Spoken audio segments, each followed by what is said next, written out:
Welcome back to the Books Brothers podcast, where each week we read books and discuss them.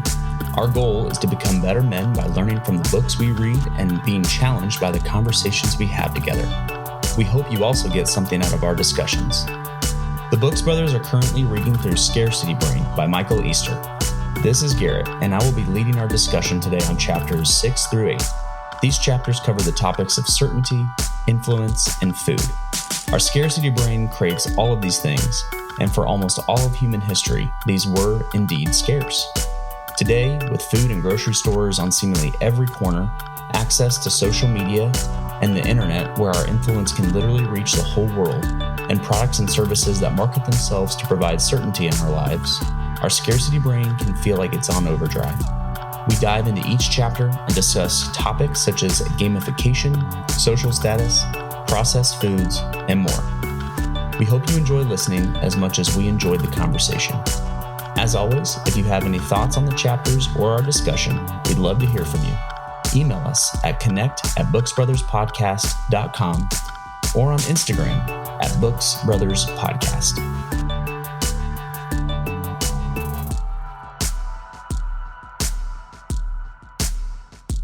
Do you guys recall, though, it was probably like 6 years ago, there was a guy that played at LSU, and he was a wide receiver, and his name was the greatest to ever do it, Crawford. I think I heard that Key and Peele or something. I'm being serious. It sounds like Key and Peele. There's a guy that's going to get drafted. Have you seen that video where they announce the starting lineups? Yeah, I love that. Oh, yeah. It's so good. Yeah, and then it's like at the end, it's like Darius Triceratops. BYU. Yes. I love that he goes to BYU. Yeah.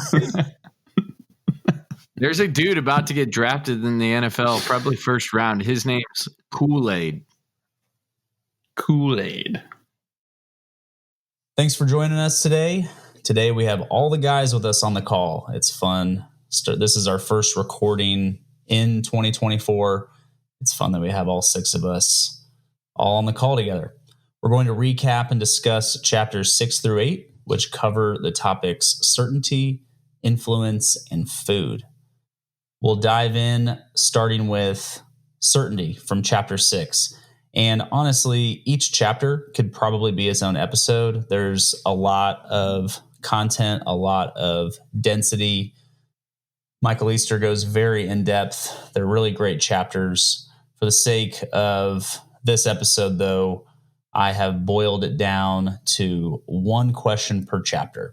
We could obviously do many, many more, but we're going to try to be hyper-focused. I'm sure the question will expand into many different topics for each chapter, but that's the approach that we're going with tonight. So I'll kick us off with chapter 6, which is certainty. Michael Easter begins the chapter. He introduces a professor from the University of Utah, and they have a meal and chat about gamification and how data and gamification of all aspects of humans' lives is not only influencing us, but changing our brains and our behaviors. Something about certainty is we as human beings live in a world that is ultimately very chaotic. Just being in a car wreck myself, I can testify to the fact that I'm even more aware right now that every day I am commuting to work, I am 5 to 10 feet away from people driving 70 miles an hour. And it's a miracle there aren't even more accidents, to be honest. And so there's a lot of chaos. And one of the ways that we as people like to feel like we're in control is having certainty. So data gamification helps bring about the feeling of certainty. If we can make sense of a certain population, if we can make sense of how good a movie is by looking at a rating, if we can even play games where they're fabricated struggles and we voluntarily enter into those games' rules, there's certainty that there will be an outcome. There will be a winner and a loser. And he gives a lot of different examples. mostly on the negative side. For example, social media, how they use gamification such as data and numbers to gauge how well liked a post is. So if something's gone viral or it's been favorited or retweeted, whatever, that's something that is going to influence the scarcity loop. You can quickly tweet something, there will be unpredictable responses, and there could be a big kick of rewards if it's well liked. So I'll stop there because I could spend the entire hour going into this, but I'll stop and just dive into my question, and I'll pick it up and ask the guys, what is an example in life that has been gamified in a negative way that you think could be redeemed and used more positively? That's a good question. I mean, I don't know if this is necessarily answers the question. Maybe it does, but the chapter starts off with Michael Easter basically saying that he's finding himself doing things for the gram, not necessarily for himself. So he'll be on a hike and he'll be like, ooh, if I hike this direction, that's going to make it look super cool for Instagram, rather than like, that might not even be the hike that he wants to take. And so social media is influencing the decisions that we make at the daily level. And even I found that myself when I went on a hike in North Carolina. It was like, oh, if I get this view and I take a picture with the book, that'll be good for Instagram. And I think a lot of us, I've shared this with other people, but I think we have a secondhand experience to things that we go there to experience them firsthand.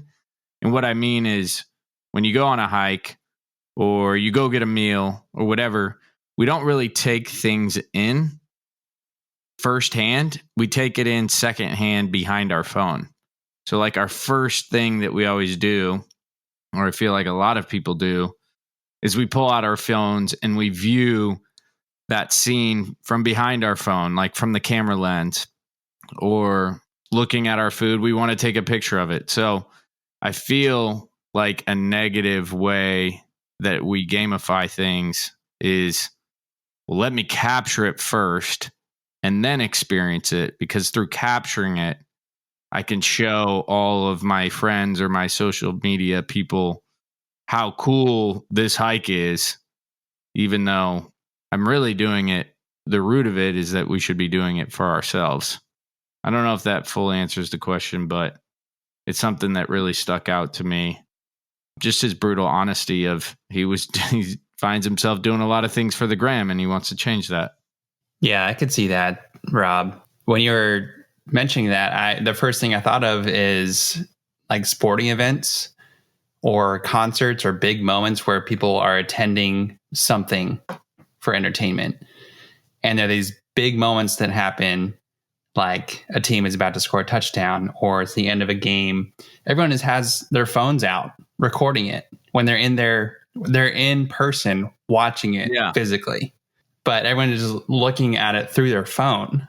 Yeah, they probably want to remember that moment, but you can probably go on YouTube later on and watch the same thing. So why not just experience it in person while you can, and then go back and watch something else? Someone's going to be recording it. Matt, as you're saying that, I recall when they announced the 4 teams for the college football playoff. All the players for the teams have their phones, so they're being videotaped, like by ESPN, and they're all looking at a screen. They've all got their phones out, aimed at the screen, right? But then on the screen is going to be a picture of them holding. It's like, this is such a weird thing. It's so weird. Yeah, Rob, I think that's a good point. And it's crazy because we all know that things are always so much better in person. So like, as much as we capture the moment, we're always going to back it up with, oh, but you should have seen it in person, or, oh, you had to be there. So it's, why do we even waste our time trying to capture the moment, which I've captured things and I never go back and watch those things. Maybe they pop up as a memory once and maybe they're cool to look at, but I feel as if we try to collect documentation of experiences rather than collecting the experiences firsthand ourselves. Mm-hmm. Yeah, I agree. One that I can relate to when it comes to gamification, I don't necessarily know if it's bad, but it's just an interesting thing that I've noticed that I do is, so they mentioned here talking about the wine ratings and such. And similarly, if I'm going to go to a restaurant or if I'm going to do a hike, what I do, I look at the ratings. And so I might choose based solely off of this hike had, a 4.4 rating out of 5, and that one had a 4.1. And I don't know, I think sometimes it's not like all bad, but I think, yeah, things are so much more subjective than that. And so I think I see where in those situations I would similarly, you might qualify, went to this restaurant. You might even say like to someone like, it doesn't have that many ratings, but it still sounds good. I don't know. I don't know if you guys have been in those situations. Again, not bad, but it's something that I thought about with this gamification. I totally agree. Yeah. I guess I'm going to answer my own question in light of that. A way that it could be redeemed and used positively. I'm thinking of my experience in consumer products. So 5 or 6 years ago, the company I was at was really trying to make a push on adding all of our products on Amazon. And in a positive way, I would give Amazon credit. There's still some areas where it's a little gray area, but Amazon used to not have any boundaries on who could leave product reviews. So what you would do is you would list a product, and then all you had to do is text all your friends and family and say, hey, give this product a 5-star review, even if it was terrible. They redeemed that, I would say, in that they created a system in their software where you had to be a verified purchaser, where you couldn't leave a review unless you had actually had an invoice on your account saying you bought that product. Now, the gray area is you can pay for what's called Vine reviews, like send product for free to people. It is marked. If you look at the individual review, it'll say Vine review, user received free product. It's rare you get less than a 4-star. They're almost all 5-star. Those still get added up into the average rating. You have to pay for that, so it's not a free thing. But that's much better than what it used to be, where it was just the wild, wild west, and you could have literally the most dangerous, unsafe, worst quality product, but it could be a 5-star because you had 100 friends and family who were willing to review it for you. Doesn't it seem like 5 years ago, if something had 20 reviews, that was pretty good, and now it'll have 2,000, 3,000? I was going to mention the fact that nowadays, like if I see something with too good of a rating, I'm almost like turned off. It's almost like, it's got 2,500 5-star reviews. Yeah. I don't know about that. That's a little suspect. I feel like, especially when I travel too, it's like the place, because I live in like Waikiki, where 1 million people come like every year, to more than that, to visit and just flood the place. And when I travel, I don't want to go to places like that. I'd rather go to a place that has like half of a review, and you can basically feel like you're going to a new place, not just like being swamped with other tourists.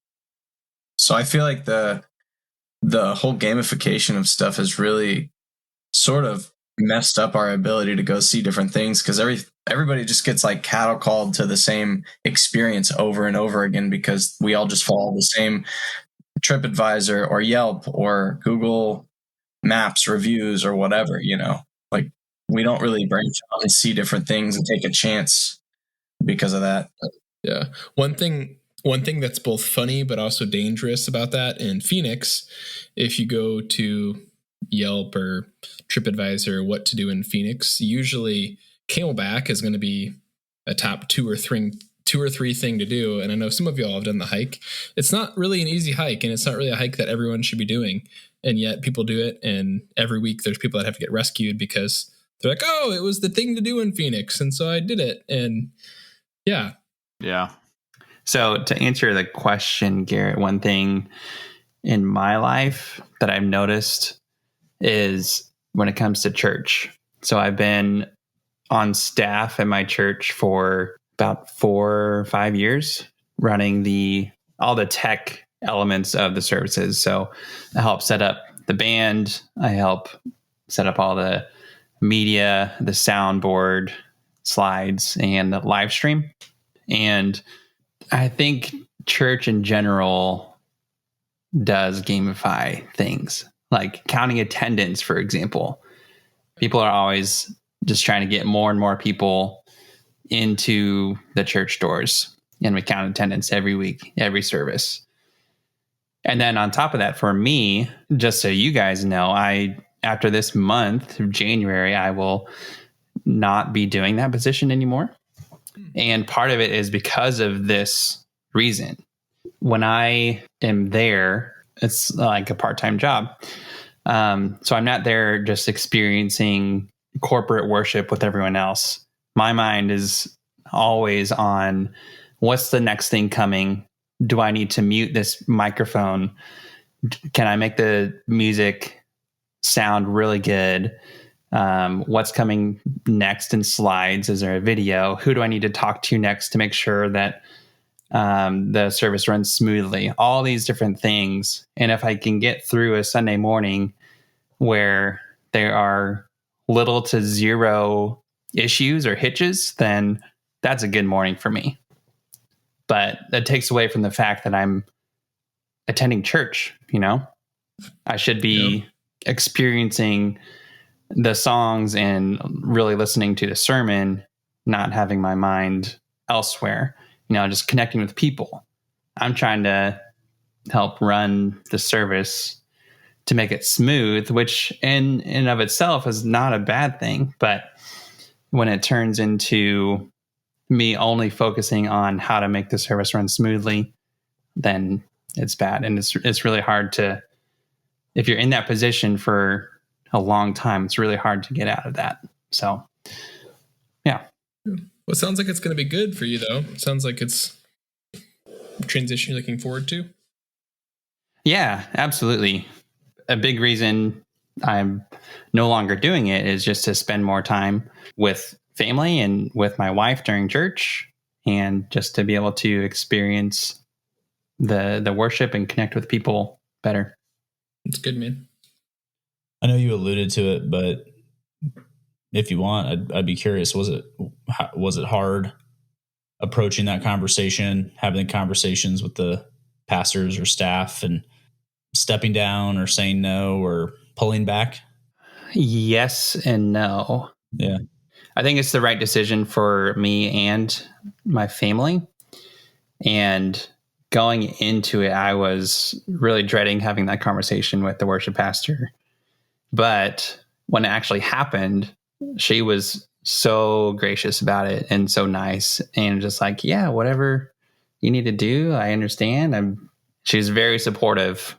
And so that made me feel a lot better about it, which is great. So it was hard in the sense that I do enjoy it. I really do enjoy it. But I think it's just the right time to be stepping down. And it was hard in the sense that I was dreading having to have that conversation. But then once it actually happened, it was great. I'm glad you did. Good, man. Yeah.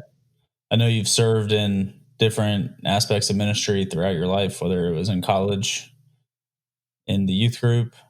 I mean, obviously, with your skills as a drummer and tech, you have a lot of gifts. And so it's cool to hear all the times you've spent serving, but it's also really, really encouraging to have that perspective that I don't have to be the guy. I'm not supposed to be the guy. And the service will continue if I'm not in the back running the tech and wanting to prioritize different things. So thanks for sharing that, man. Yeah. Garrett, like gamification, you can pretty much just like boil down to creating a technology or a structure in which metrics kind of control every aspect of that thing and try to optimize it for people. Is that, or try to optimize people's attention towards it? Is that kind of the idea? Yeah, absolutely. Optimize it in a way that gets people hooked. Yeah. So in social media, if you can think of a tweet or the right picture on the hike and it's getting a lot of responses, the app's programmed to ping you, this person liked it, that this is going viral, and then you get that dopamine hit or whatever. Dating apps too is a big one. Rush, and then that loop starts over. Hey, I gotta start this. So I gotta do another one, and all of a sudden you get sucked in. I think there was a quote on page 109. When we stamp a simplified scoring system on an activity, we begin to fixate on the scoring system and chase points rather than experience the activity's original goals. Oh, that's good. Yeah. So what Rob was saying, instead of going on a hike, focusing on the hike, instead of working my tail off and getting to see if I'm on the team that gets to go to the college playoff, let me film it, because then I can post it on my accounts, grow my followers. Oh, I got X amount of followers, X amount of likes. Now I'm growing my own brand. And again, those aren't necessarily bad things. People make a living off of building their own brands, things like that. But there are trade-offs. And a lot of that is what I completely agree with Rob, having those secondhand experiences of living vicariously through a medium when you're actually physically there. Yeah. And then when Matt mentioned church, like that's a pretty intimate thing, right? Also, the dating apps are another way that people have turned that whole experience into a game. How many people can you match with every day, right? Yeah, that's a good example. I think he included that example. And the positive is, some people find their soulmates. Some people find very significant long-term. Sometimes I have a couple neighbors who met on Tinder and things like that. But when the metrics are like prioritized over every other aspect, it's like there's not a whole lot of room for the humanity or the connection of it, right? How come you laugh, Les? How many matches can you get a day? What's your record? An arrogant thought, all of them.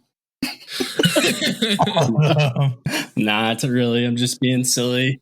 Pokemon style, man. Got to catch them all.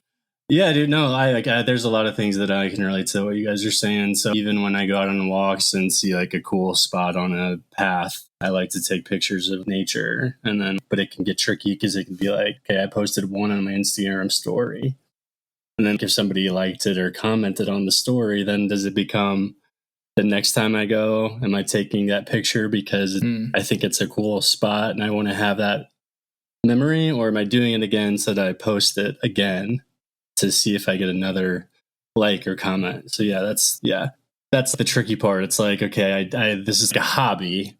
I like taking pictures of nature.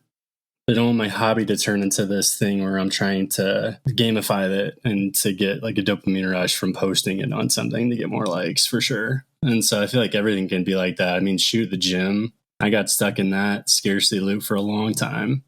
Just like going to the gym and taking a picture of muscle or whatever and posting it and getting a lot of likes and comments, or like a video of, deadlifting a lot of weight and getting the same idea. And then it kind of becomes like, I like to work out. Then I also like the fact that I'm getting this attention. So then they're both kind of driving each other, and that can like lead to overconsumption of both, for sure. I feel that way with, at times I felt that way with Strava. So I know Adam and Matt, you guys know about Strava, but it's essentially a fitness tracking app used mostly by runners and cyclists. And I recall when I first got Strava, it's like a social media. So all your friends can see how far you're running, how fast you're going. And I remember when I first started using it, I would delete stuff if it was too slow. And just because it was, cheater. I haven't done that in probably 4 years, 4 to 5 years. So it's I feel been a that. while. But I even when I wouldn't delete stuff, I might add a clause into it. I might add something like, did this run with Ruth? I used to do that. Ruth is very fast. Let me clarify. Ruth is very fast, but it's always a good idea to blame your wife for your shit.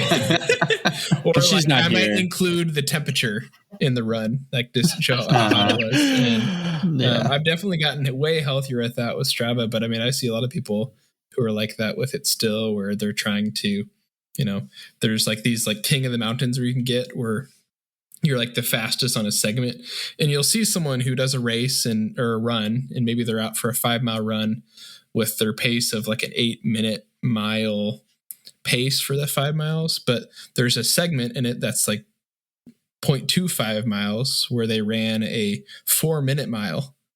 It's like, what happened there? Well, they clearly knew there was a segment that if they ran at a certain speed, they could basically win, get like the top of the charts for that. I keep forgetting to share with you all, and then this is naturally segueing into influence, but I have to tell you all this.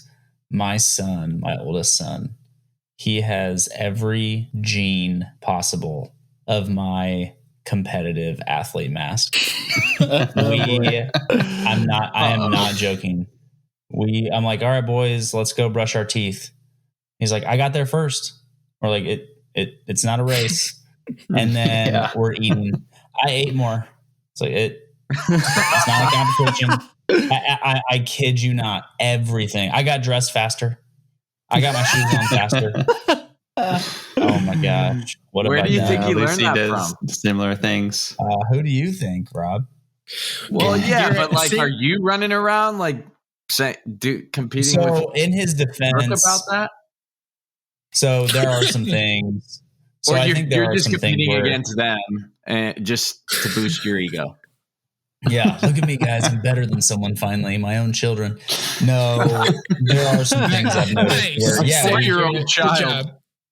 Yeah, we'll pick up things from our friends. Hey, this works really well with our kids. And so I've noticed, Brooke will do something. Hey, who wants to be the golden egg instead of the rotten egg? Let's go brush teeth. Who's going to be the golden egg? So there are some things that I am aware that we are projecting competition more than we probably want to admit. But it will be just a regular old morning, and it's everything. I'm winning. I colored this paper faster. Those are things we have not projected. But anyways, I just wanted to share that. Garrett, do you remember in high school when we had a group me that Josh Abernathy created, but he renamed it to a poop me? And it's just, he made pooping into a game where we'd send it to our group of friends, like take a picture of the dump and the toilet, and then send it to that group and see how many likes and laughs. That's the best example, Matt, of gamification. I think that's a good bookend to this section. Yeah, that does ring a bell now.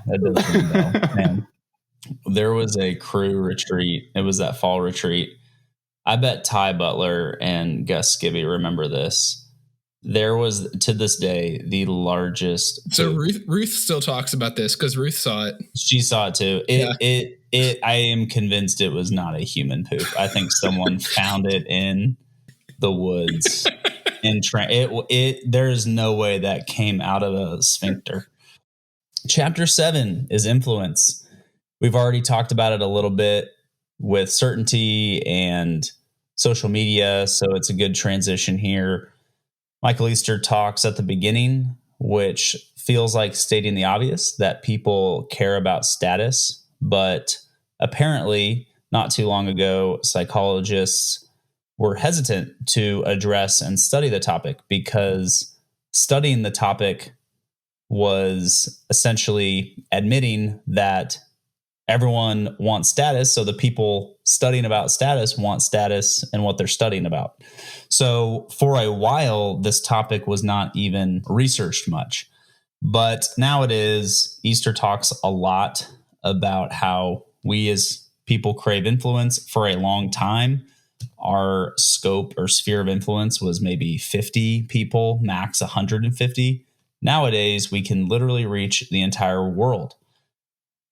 He hits on a few different things. I have a couple quotes. I did want to just call out one thing.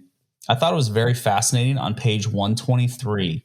I counted it up, and he quotes almost word for word the titles of 4 masks from the Mask of Masculinity.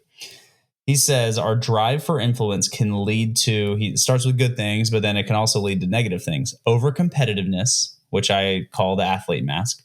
Overconfidence, the know-it-all mask. Materialism, the material mask. Aggression, the aggressive mask. And general misery. So I think what I've heard in our conversations already, it ties into the last book as well. I think what this book is getting to, what we've talked about in the past, is life requires balance. And influence is not bad, but too much of it or pursuing it too much can be. Things like that. And that is actually my question. Again, there are so many avenues we could pursue. I'm just going to focus in on one. How do you all think someone can find the balance between having authentic pride and seeking a healthy amount of influence while being content and satisfied, rather than going too far and experiencing the negative sides of over pursuing influence?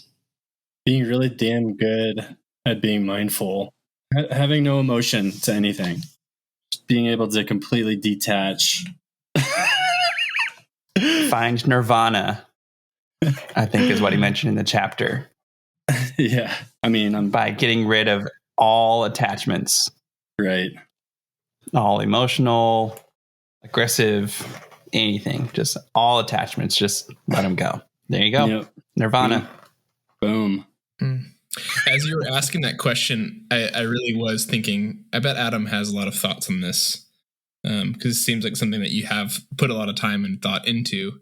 Yeah, I do. I mean, I'm being serious, but like obviously not like to that extreme level, but like being able to just being really, really good at being mindful. Honestly, you're posting something on Instagram for a purpose, being able to step back and know that that's the purpose and that's it. You know what I mean? Otherwise, you're going to let the emotion of that attachment make it into something that you weren't doing to begin with. And then that's when the roller coaster begins of an addiction, I guess, more or less.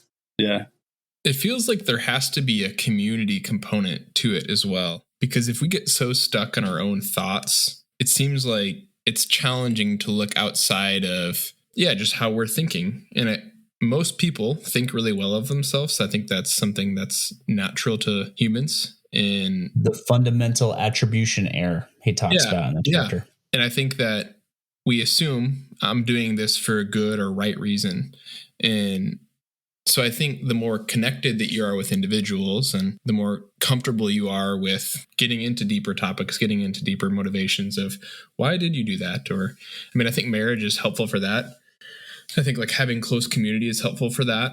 Adam, you talk about mindfulness, and definitely true. I think mindfulness is hard if you're totally isolated. Yeah, sort of totally isolated. Yeah. But Easter talks about how like it's actually really important to be alone, and nobody is ever alone anymore. Nobody has any silence anymore. It's actually good to be isolated to an extent. In our world, nobody is really, because even when you are like alone, you're turning a screen on, so you're not allowing your brain to be bored, which boredom is where creativity begins. Just playing devil's advocate there. But yeah, I mean, obviously community is important, but I think that there is an argument to be made that too much community is also bad. You know, having to have something every night of the week, I don't think that's good either. There's obviously got to be a balance there. I'm on the off balance of not having something every night. Whereas I think some of others in the group may be on the other end sometimes. So there's got to be obviously a healthy balance there. I see that because I think if you're always around people, then you're always seeing how people react to you, and you're then seeking influence again. My quick take on it is I don't know if there is a straight answer for every person. I think every person is going to be different in how they find the answer to this question.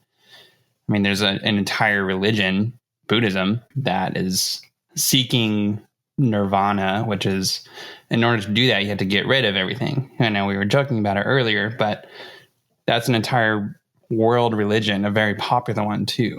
And I was just thinking back on Man's Search for Meaning as well. I think to find balance, you have to find your own meaning and purpose.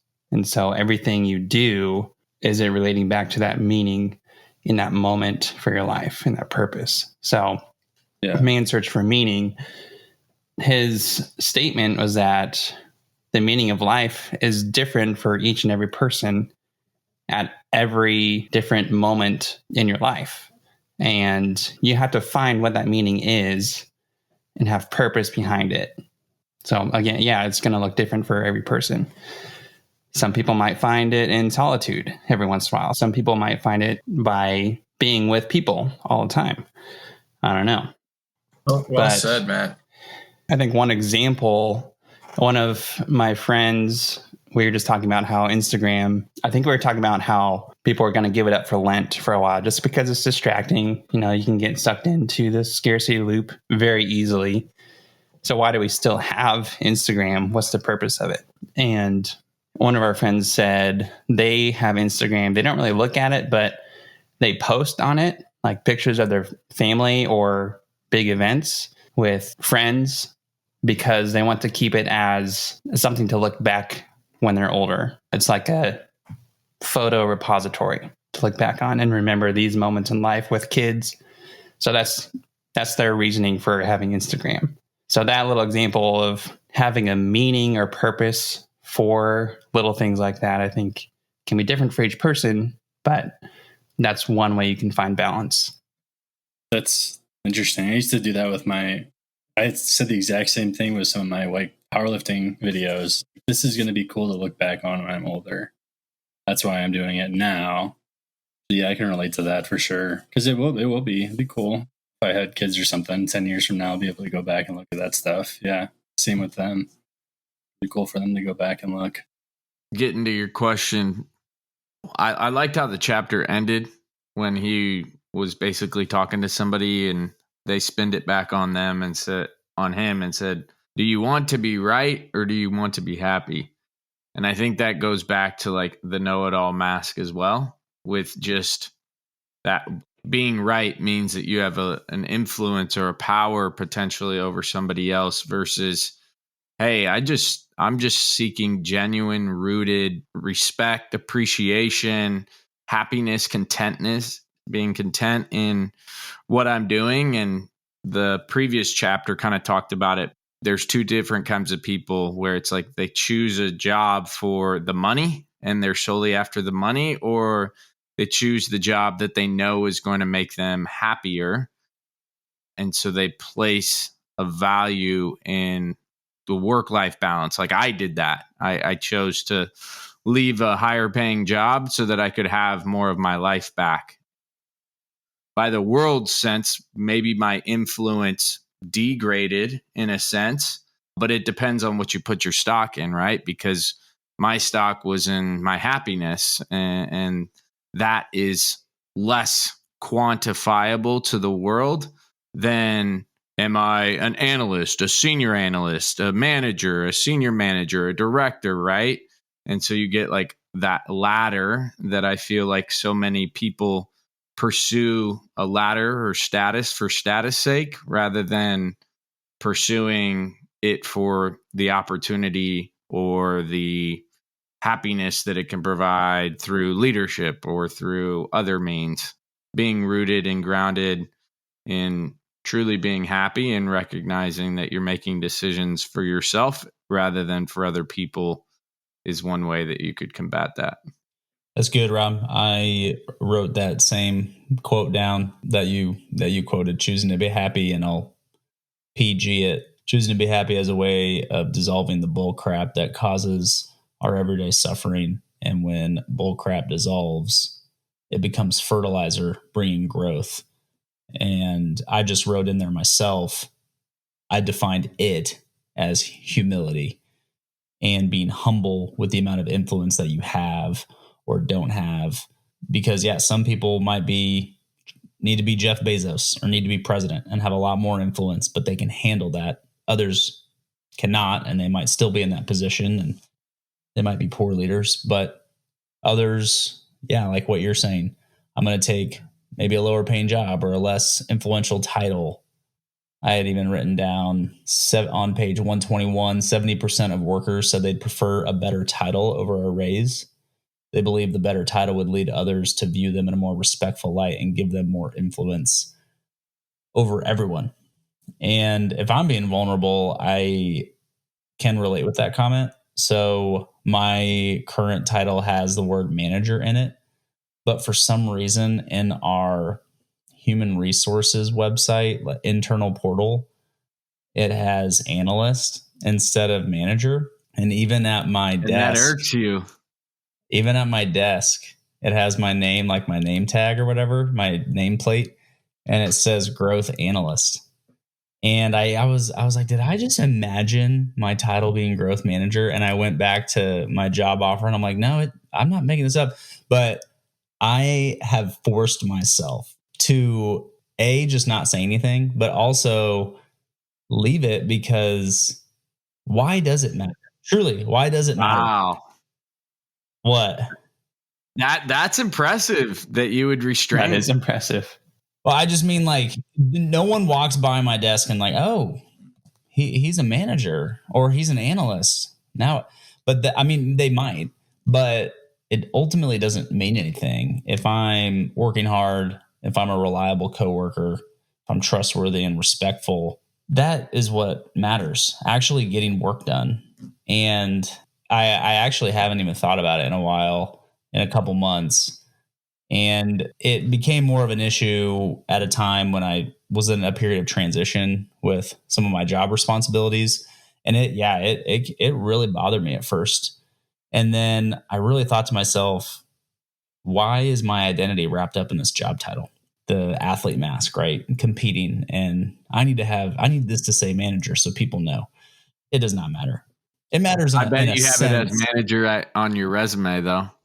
Yeah, like on LinkedIn, because that is my title. No, I just mean, like, that's what it is. But what I mean is, it's almost like a good reminder of where are my priorities? What am I really valuing? Am I thinking about others at work, or am I thinking about myself and what's literally on a nameplate? Companies have done a bunch of research on how to stroke our egos with our new titles well enough so that they don't have to give us as much of a raise. I guarantee you they've saved billions of dollars because of just changing around. Like, okay, you're a dude out of school with 0 years of experience. We're going to call you a senior customer executive and pay you less than you should be paid. But you're going to feel cool when you tell your friend you're a more senior responsibility customer executive. That they do all that. Yep. They're over there like a senior customer account manager, like, wow. Yeah. I remember I don't think those things are necessarily bad either, because there's different forms of compensation. So if 70% care about that, there might be some taking advantage of. I think what you're calling out is knowingly taking advantage of people to help your bottom line. But at the same time, business, Garrett? If that's what people care about, you mean capitalism, and that is going to help with. Well, I just mean, if that's what people care about is a title, and that's what's going to help them contribute to the company, and I don't think that's necessarily a bad thing. It's like what Rob said. That pavement job or whatever. I was working 70, 80 plus hours a week, and there's trade-offs. The compensation package isn't just money, right? For sure. So anyways, I was going back. Kind of ties like the humility piece into the influence of, and that mindfulness, Flez, I think, is spot on. I want to transition to food.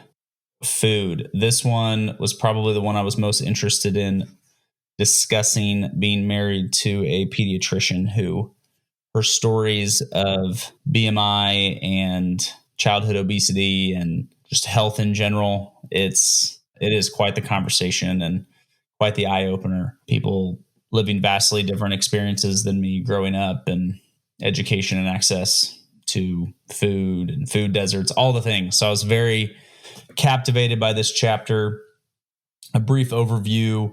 Easter starts out the first sentence saying that food is the aspect humans crave the most. In terms of scarcity brain, historically, there has been scarce resources, always having to hunt and gather. And the scarcity loop creates that dynamic of needing to hunt to survive and needing to have a repeatable pattern with unpredictable rewards. And hey, you could land a massive bear or a deer or whatever, or you could find nothing. But today, the inverse is true, where food is at our fingertips with grocery delivery. There's grocery stores all over, restaurants all over. And so while food is not scarce now, the brain has not caught up and we still crave. And you all even hit on it in episode 1, Rob talking about bringing home 20 pounds of chocolate, and Thomas is eating brown brittle. At my job, we have the break room stocked with snacks. They bring in lunch every day. They cater it. It's great. It's great for team camaraderie, having meals together. I've had to really work on exercising self-control and not eating till I'm full. I think the first month I was there, I gained between 5 and 10 pounds because I was like, free food? I don't have to pay for it all day, right? So one of the things I just wanted to highlight, this is the chapter I did the most research on. I thought it was very fascinating talking about the diet and weight loss industry. At the time of this writing, which is just a few months ago, that industry is worth $800 billion per year, and yet it's been mostly a huge failure. We continue to have more and projected to have more diet-related diseases over the next few decades. As someone who has family who've been impacted by cancer, things like that, and has struggled with health-related anxiety myself, I can testify that I have personally worried about getting cancer a lot more than I worry about having a heart-related disease. And he shares that the chances of having a heart-related disease, the average American is 50% more likely to die of cardiovascular disease than of cancer.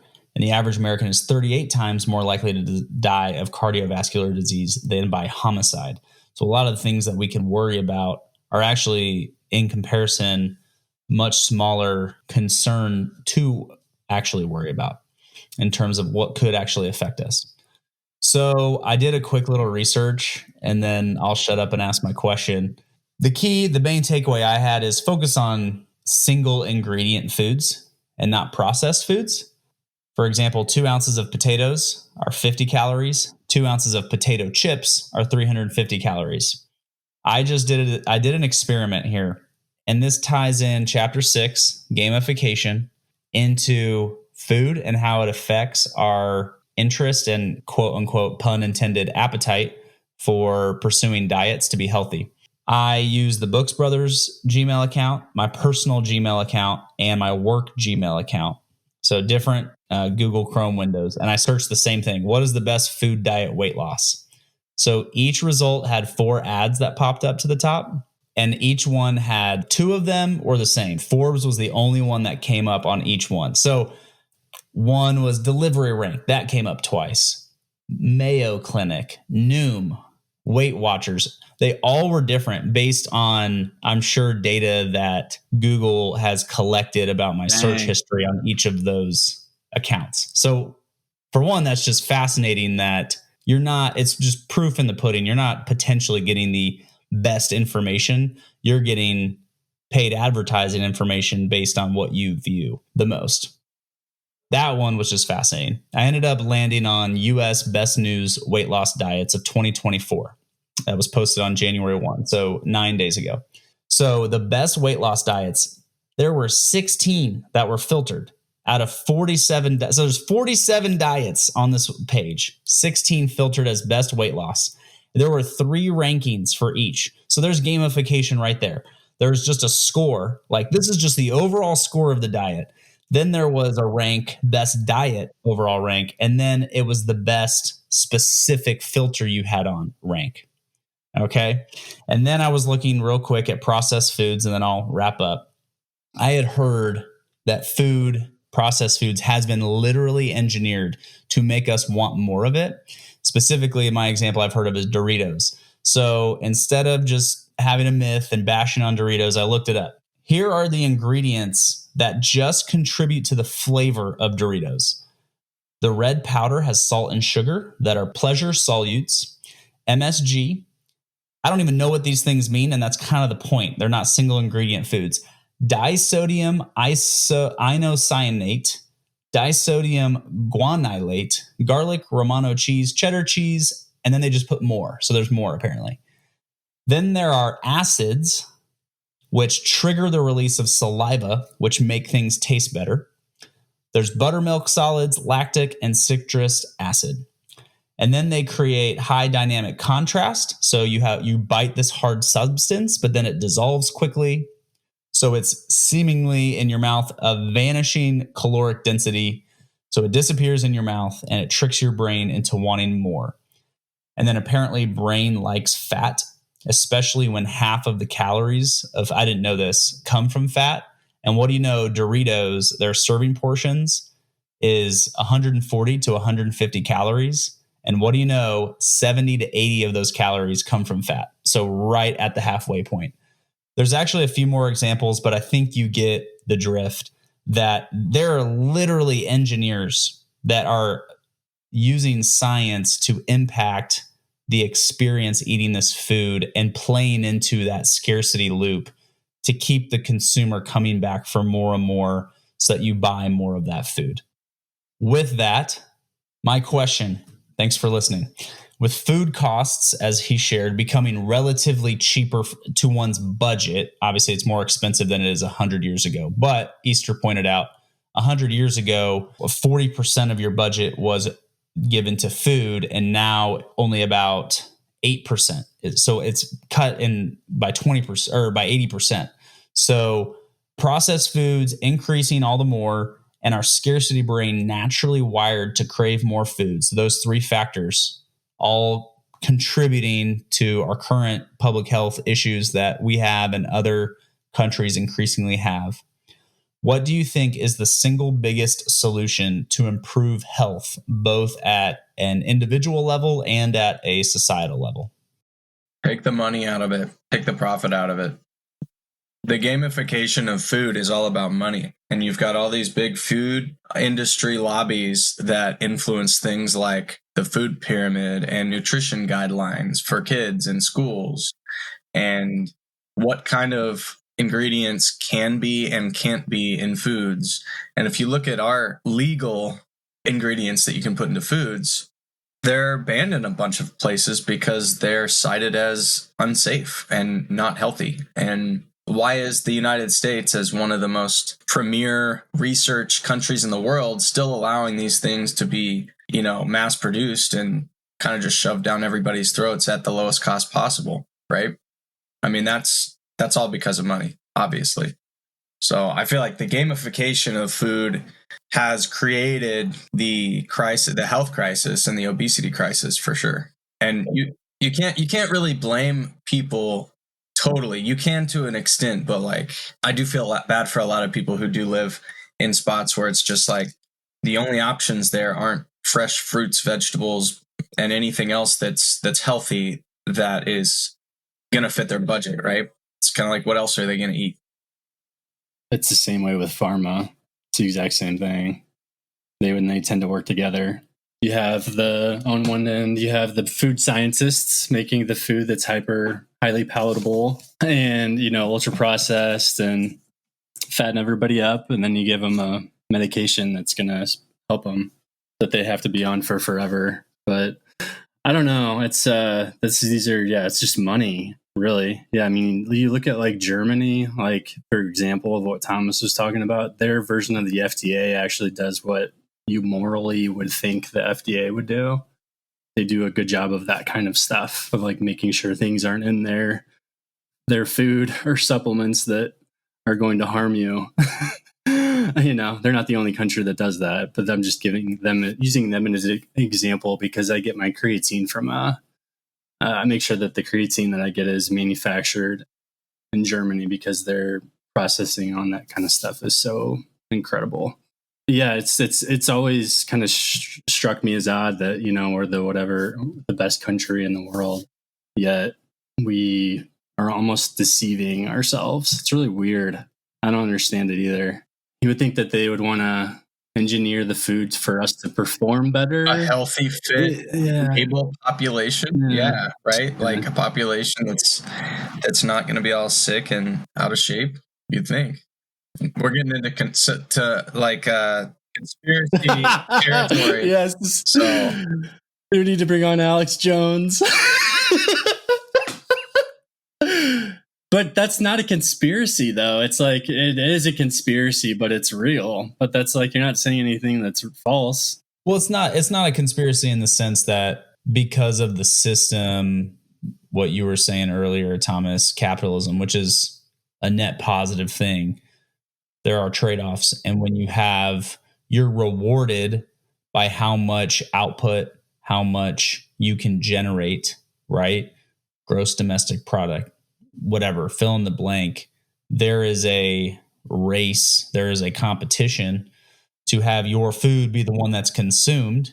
And if you can make it taste better than somebody else and create it to where people want more of it and eat more of it, so they have to buy more of it, you're rewarding the behavior. So the system is in place to reward that. I would just like make the example, take school lunches, for example, right? If at every school, a parent was in charge that their kid went to that school of deciding what the lunch menu was going to be every day, it would probably be like 5 times healthier than whatever big giant food company gets contracted to provide those lunches, because they actually have some sort of a connection to the results of that consumption, right? I mean, back in the day, like when you mentioned people used to spend 40% of their income on food, like they were getting their food from local people that they might even know, right? I mean, it was kind of like a source of pride probably for these people to grow the food for the surrounding area and be like, yeah, well, I feed, my town, and I better make sure everything's good and it's not going to make people sick. And we're so far removed now from the source of our food that there is no connection whatsoever. If you get sick, oh well, at least I got a little bit of profit off you in the process, right? So I think that's also the issue. It's like an ethical issue as well.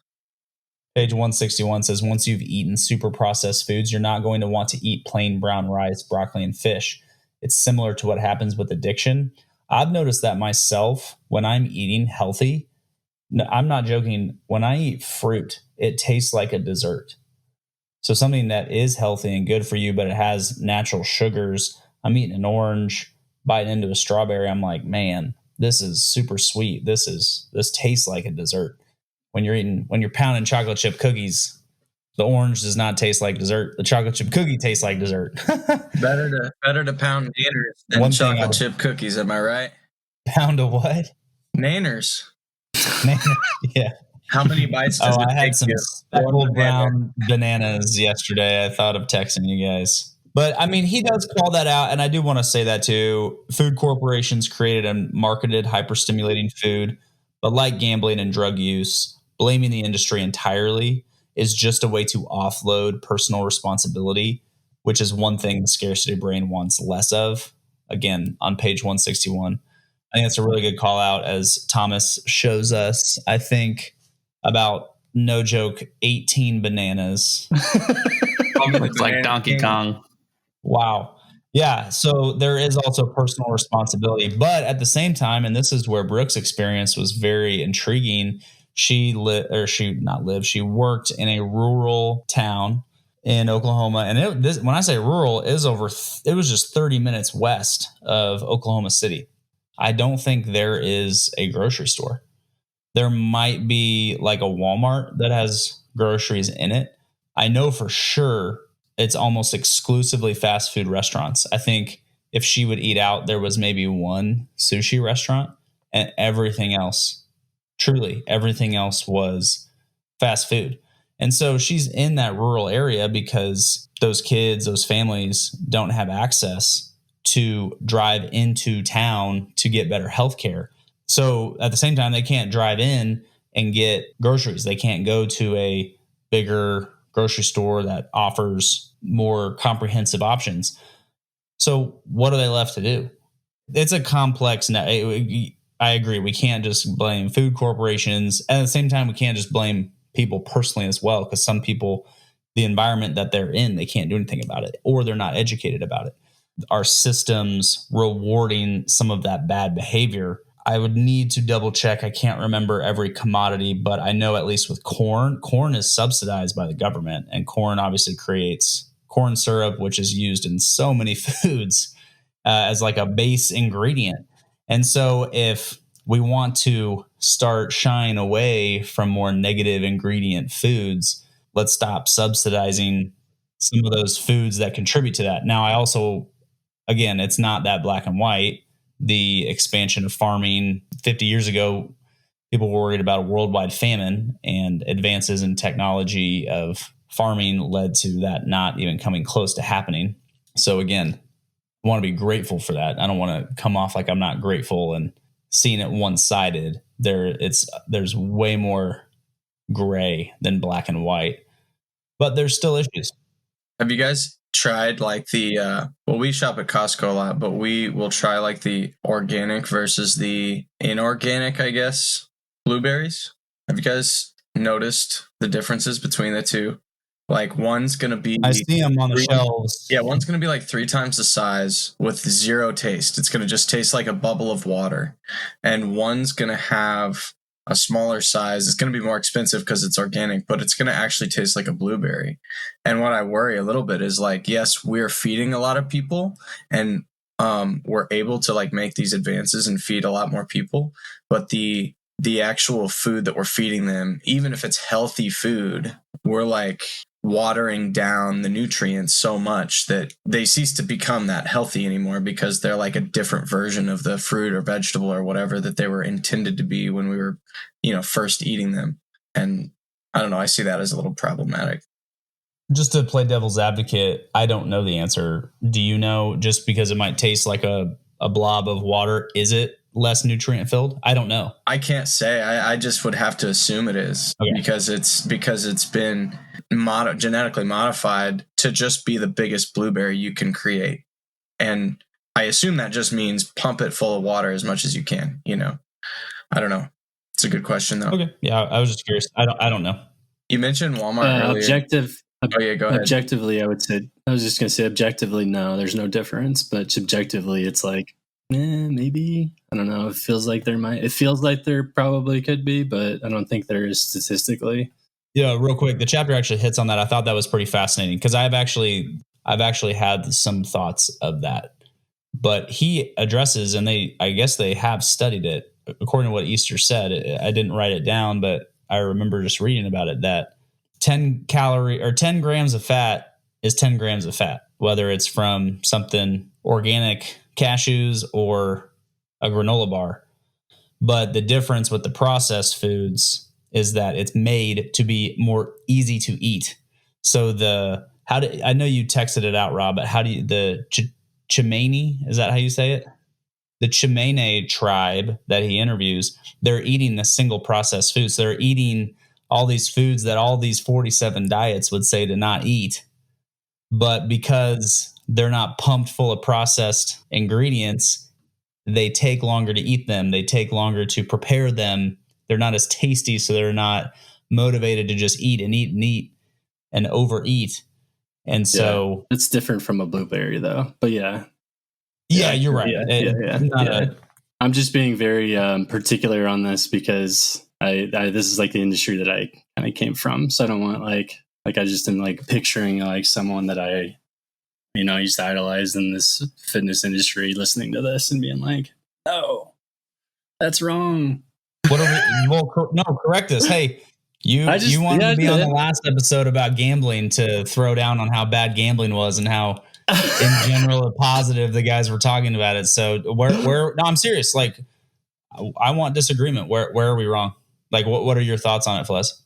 No, like the difference between an organic apple and then just a conventional apple is different than the meaning of what Easter's talking about with like processed versus a whole food. It's just a different comparison. Fair. Like a potato chip versus a potato is different. That's a different comparison than an organic apple versus a conventional apple. Does that make sense, or do you need to? Oh, for sure, for sure. Yeah, it probably wasn't a good example to use. I just recalled him talking about that. Yeah, a tangential topic of that in the chapter, and I thought it was fascinating. Yeah, it is. It's I mean, I used to be in the camp of the flexible dieting group, which that does tend to work best for me. And that's basically you have like a certain amount of carbs, fats, and proteins that you're allotted in a day that's like your goal for the day to like maintain, gain, or lose weight, whatever.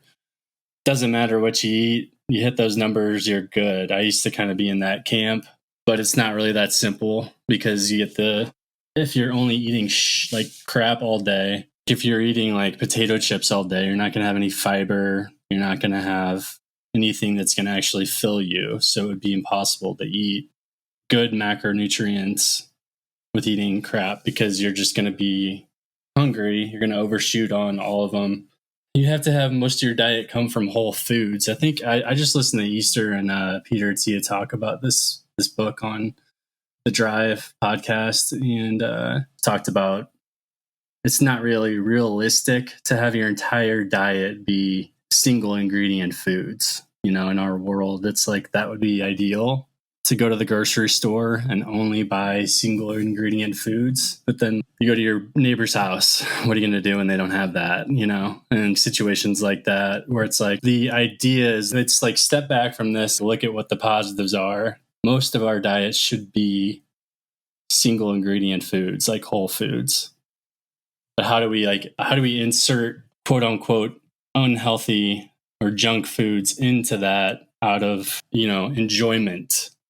So that's like having an unemotional approach to food. If you're able to add things in out of joy, mathematically, basically. But that's like, yeah. So I don't know. I'm kind of going on a tangent. That's good, man. It's fun hearing your expertise and insight into the topic. And yeah, like Easter said, burgers are really good. I like to have a burger. Again, balance. And I think you've hit on that. It's not bad to enjoy processed foods, but it can be if all we have is a bag of Doritos at our disposal.